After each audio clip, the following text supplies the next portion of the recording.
This song is Kannil Mazhai, a brilliant song composed by B. Prasanna, sung by Sid Sriram and Jananie SV, and with lyrics by Subbu. The song feels like it's a roller coaster, which goes through so many twists and turns. But what exactly leads to this feeling? Join me as we explore the depths of this BP masterpiece, Kannil Mazhai. In order to evaluate what exactly makes this song such an emotional, roller coaster-like journey, we will look at the song with three different focus points: structure, the usage of motifs, and some small points at the end about texture, dynamics, and melody. Let's start with structure. What does structure mean? Structure refers to the different sections of a song and the order of these sections, which ultimately form the overall composition. So what would the structure of Kannil Mazhai look like? To be honest, the structure of Kannil Mazhai is not straightforward and there is no one answer. But do allow me to present my interpretation. I believe that the structure of Kannil Mazhai is a combination of two more conventional structures: the Pallavi Charnam format, which is commonly used in Indian music, and sonata form, used in Western classical music. Let us go through what each of these structures entail. Let's start with the Pallavi Charnam format. This will probably be a familiar format to many of you, given its common usage in Indian film music. A song in this form will generally start with an introduction, often instrumental, before going into the Pallavi, which is where the main, most memorable melody is sung. Then, the song will go through an instrumental interlude before going into the Charnam, which will often present different melodic ideas compared to the Pallavi. The song will essentially then repeat this pattern by repeating the Pallavi, having a second interlude, although this one different from the first, as this transition into the second Charnam. The song will then conclude with a repeat of the Pallavi. I'll demonstrate this by playing the first few seconds of each section from a famous Indian film song, Pudu Vellai Mazhai from Roja.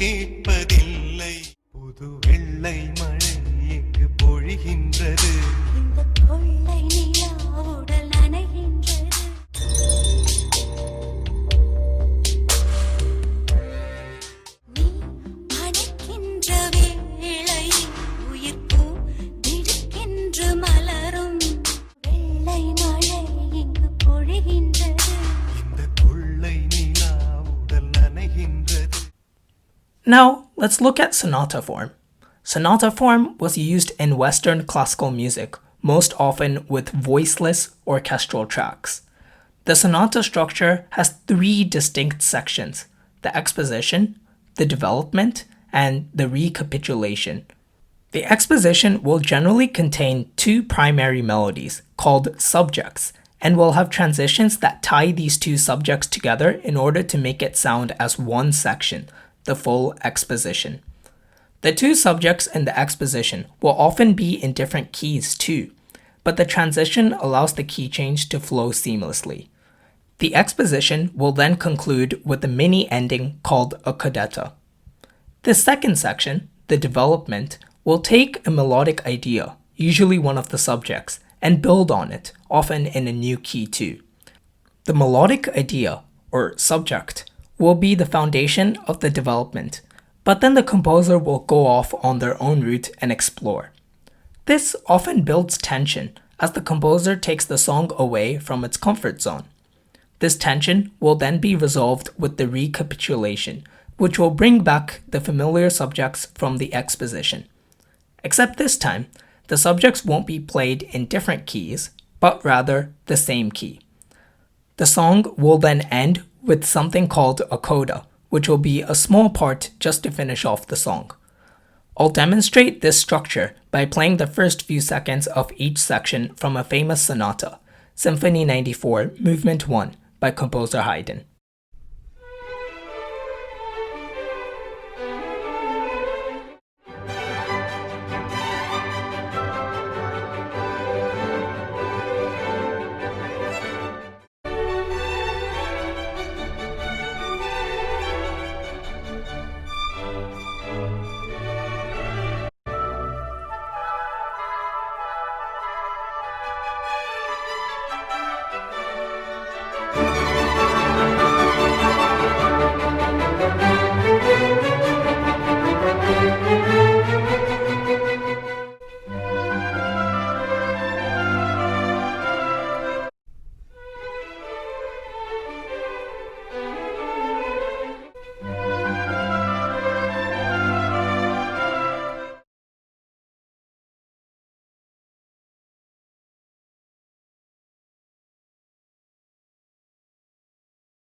So we've looked at two conventional structures, the Pallavi Charnam structure and the sonata structure. B. Prasanna, the composer of Kannil Mazhai, cleverly takes parts from the Pallavi Charnam structure and the sonata structure and combines these parts in order to form his own structure. His own structure ensures relatability for an Indian audience by utilizing parts of an Indian structure, but yet brings out the melodic variety and tension that the sonata form helps develop. So what does the structure of Kannil Mazhai look like? It starts off with an instrumental introduction, and then goes into a conventional sonata-style exposition. The song then switches to the Indian structure by incorporating a transition interlude and a charnam, but then reverts back to the sonata form by bringing in a development section. The song then ends with a sort of recapitulation, but instead of using the subjects as the recapitulation would usually do, it uses melodies from the charnam. Let's hear each of these parts in the song itself, starting with the instrumental introduction and exposition.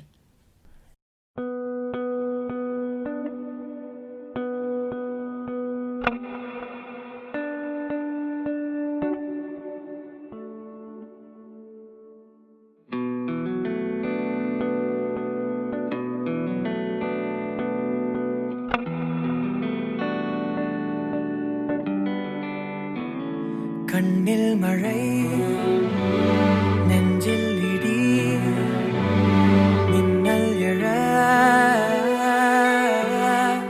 அங்கும் இங்கும் நம் நினைவுகள் வந்தாடுற காலை கீறுமோர் துகளது நம் காதல் என்றானதே என்னானதோ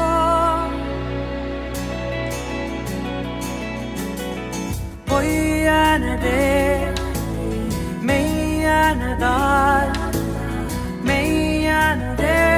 காதலை மாய்த்ததோ இன்னும் நீட காயமாறுமோ கண்ணில் மழை நெஞ்சில் இடி மின்னல் எழ. You should have heard that in the section that was just played, Prasanna pretty much perfectly maintains the rules of an exposition, including the fact that the two subjects were in different keys, one in B minor and the other in B major. Let's now quickly listen to parts of the interlude and charnam.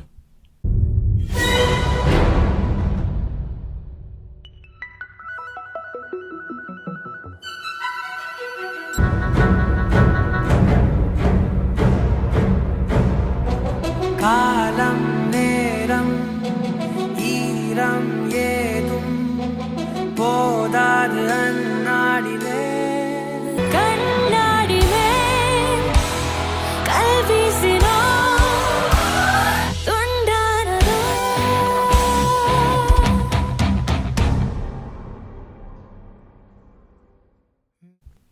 At the end of the charnam, you would have heard that Prasanna puts in a pause. He does this in order to prepare us listeners for the journey he is about to take us on with the development, which, as you may remember, is the section where the composer explores. Now, remember that the development starts off with one of the subjects. Let's first hear how Prasanna uses the subject at the start of his development.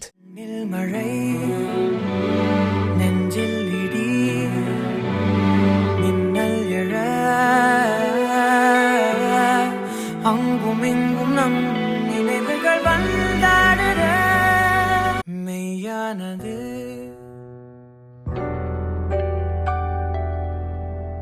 பொய்யானதோ தூரிகைகள் சாயம் செய்ய காயமானதோ நூலில் ஆடும் பொம்மையாக காதலின்று ஊசலாடுதோ. Having set that subject as the foundation for the development, Prasanna then goes off on his own road as the development would do. The development section of a sonata would often be in a different key too, and Prasanna, in the middle of this development section, briefly changes keys as he shifts to E minor. This builds a lot of tension as the song ventures out into unfamiliar territory. Have a listen to see how he does this. எங்கும் நம் நினைவுகள் வந்தாடுதே ஓடுதே என் செய்வதோ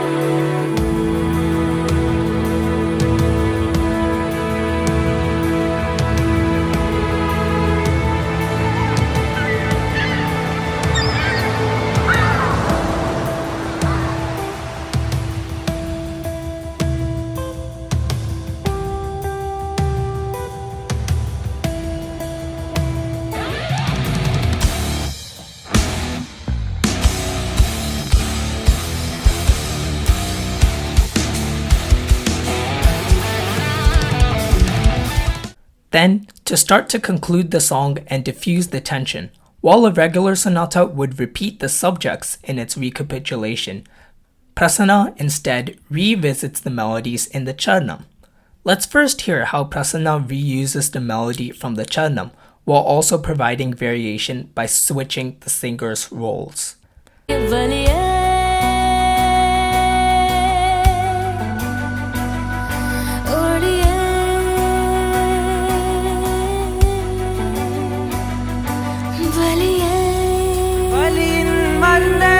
மரணம் வரையாதே ஒளியே ஒளியின் நிழலே ஒளிகிற இடமேதோ கண்ணாடி மேல் கல்வீசினோ துண்டானதோ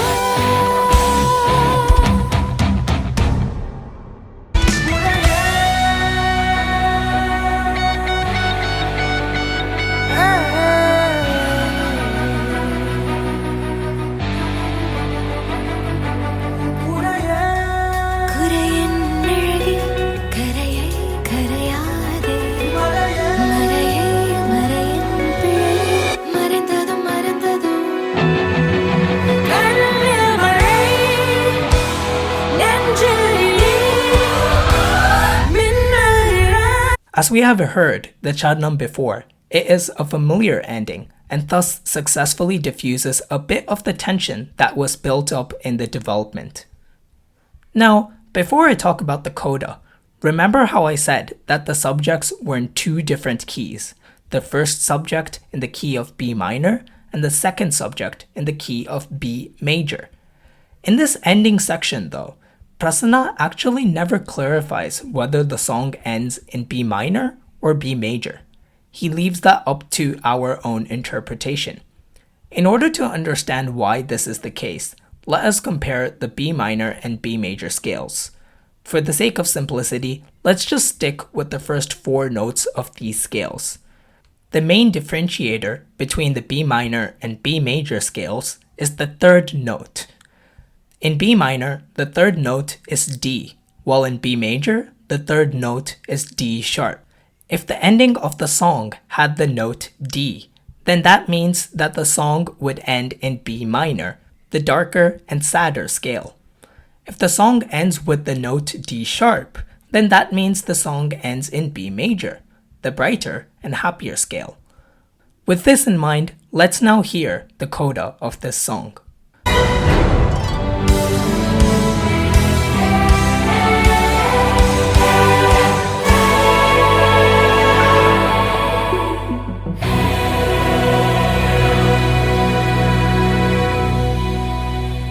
The notes that are played and sung at the very end are B and E, notes that are in both B minor and B major.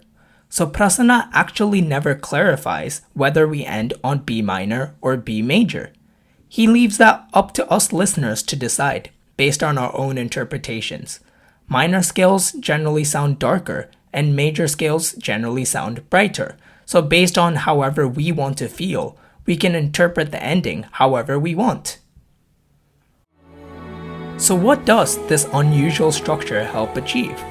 It takes us on an unfamiliar journey by utilizing parts of the sonata structure, but ensures that Indian listeners can still relate to the song by using parts of the standard Indian Pallavi Chalam structure. Finally, at the end, after taking us on this crazy journey, he leaves us to find our own ending in order to make the song personal and give the audience room for interpretation. So that's the structure covered.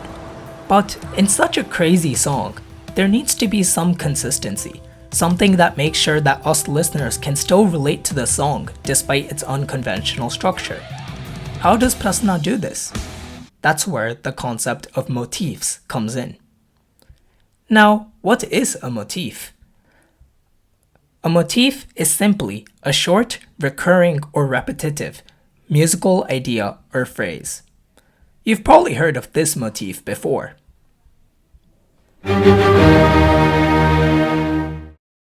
This is Beethoven's Fifth Symphony, and the phrase you just heard then is arguably the most famous motif globally.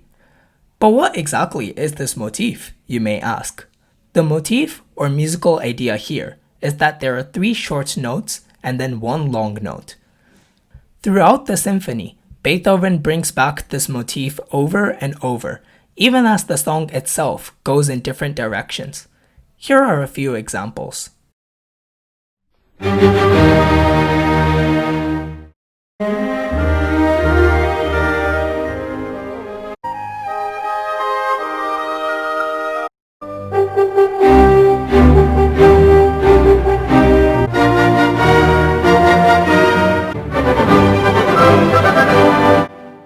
So we see how Beethoven has the motif of 3 short notes and 1 long note, which appears throughout the piece. Prasanna too incorporates such motifs in Kannil Mazhai. There are 2 main motifs that I consider to be important in this song. The first motif is called the fourth. Essentially, this refers to 2 notes that are played, with the second note being the 4th note away from the first note. For example, if we take a starting note of B, E would be the 4th note away from B, regardless of whether we are working with a major scale or minor scale. This distance between B and E is called the 4th. This motif of the 4th is present from start to finish in Kannil Mazhai. Have a listen to a few examples.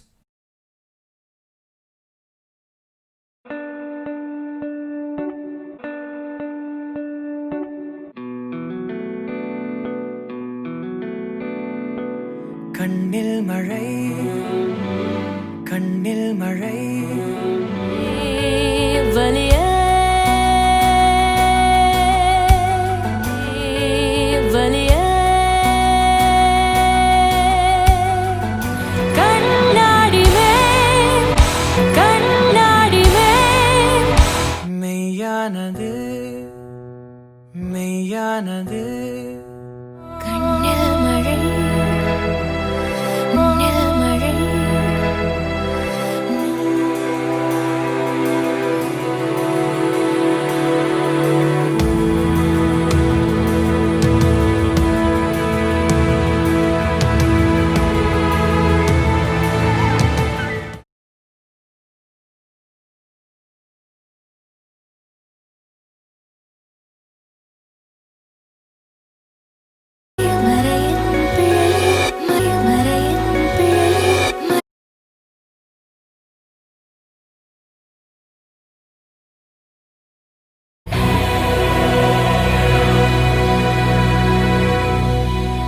So we can see how Prasanna uses the 4th as a motif throughout the song. The second motif is what I call the rhythmic subdivision motif. Now, you might be thinking, what the heck is rhythmic subdivision? Let me explain. Many of you are probably familiar with the concept of tempo. It signifies the general beat or pace of the song. The tempo of Kannil Mazhai is as follows. Now, this is the most basic beat. We can subdivide this beat further and put 2 beats where there is currently only 1. The beat will sound twice as fast. We can do this once more and subdivide again. The beat will sound twice as fast as it did last time and 4 times as fast as it did originally.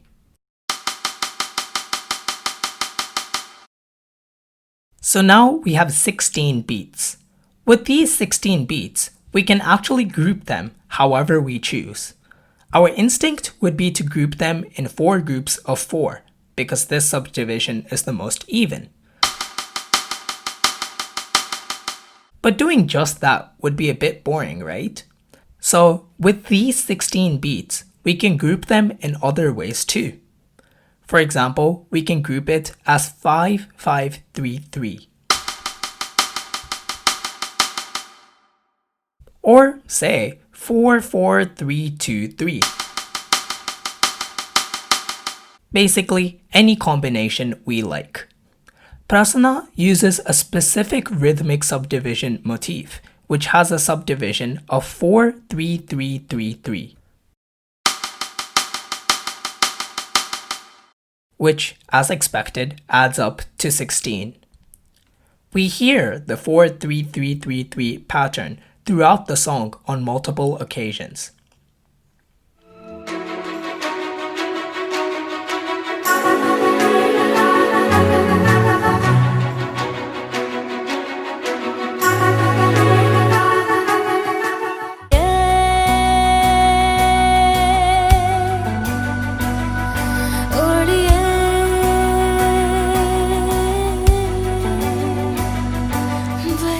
Just like the previous motif, Prasanna also uses the inverted or backwards version of this motif. So instead of a 4-3-3-3-3 pattern, the inverted version would have a subdivision of 3-3-3-3-4. Have a listen to a few examples.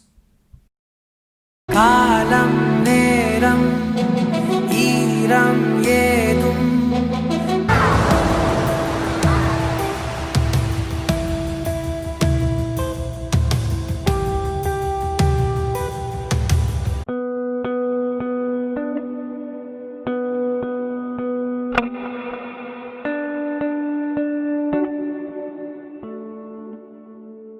By having these motifs throughout the song, Prasanna applies a unique signature to the song and ensures that we can relate to the song the whole way through. Finally, let me cover some other techniques that Prasanna uses in order to make us feel the ups and downs that come with any journey. We will focus on dynamics, texture, and melody. In the case of Kannil Mazhai, where there are contrasts in dynamics, there tends to be contrast in texture as well. So we can sort of look at these together. Before we go ahead to see examples of these contrasts though, let's just define the terms dynamics and texture. Dynamics simply refers to the loudness or volume of sound, whether it is loud or soft. Texture refers to the thickness or density of sound. In the case of this song, both tend to move parallel to one another most of the time.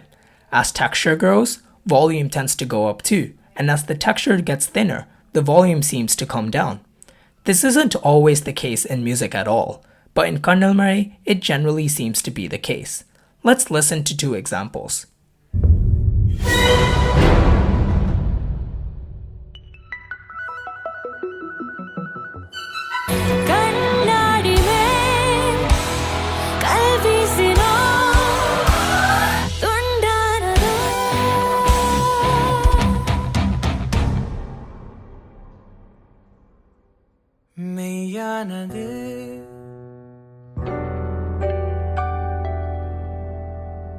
Finally, I'd like to go over melody by looking specifically at something called accidentals.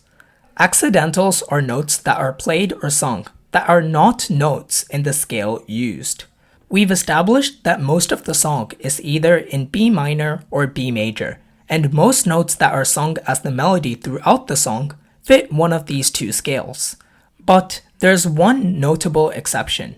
Prasanna brings in the note F, which doesn't fit in either B minor nor B major, but he uses this note as a way to create tension.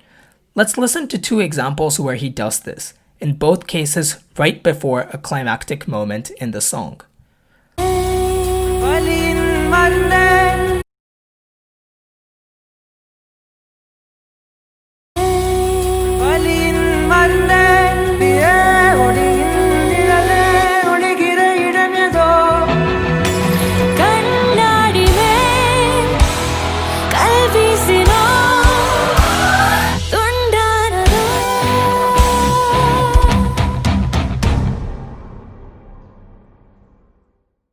Accidentals create tension as it incorporates notes that our ears are not used to.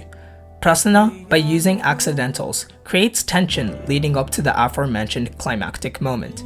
Therefore, by using accidentals in the melody, we as listeners feel more tense, which ultimately makes the climax moment more effective, as we are already starting to feel the tension of the climax as a result of the accidentals.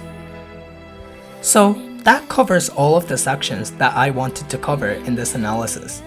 We established that Prasanna's unique structure ensures relatability through its Indian components while bringing in the unfamiliarity and explorative nature of the sonata structure. The motifs helped establish consistency throughout the song amidst the crazy journey that the song takes us on. Finally, features in dynamics, texture, and melody help emphasize the ups and downs that come with any journey. I hope you enjoyed this video and found it both informative and entertaining. This form of deeper content takes a lot of time and effort, and as a non-profit, we don't get any money for this. Hence, your support is what keeps us going. So do subscribe, like, and share if you enjoyed this. This YouTube channel also has our monthly podcasts with musicians in the industry, so go listen to those if you haven't already. Check out our social media and homepage, as particularly the homepage has lots of content for you to check out. Thank you for watching this all the way through, and I'll see you next time.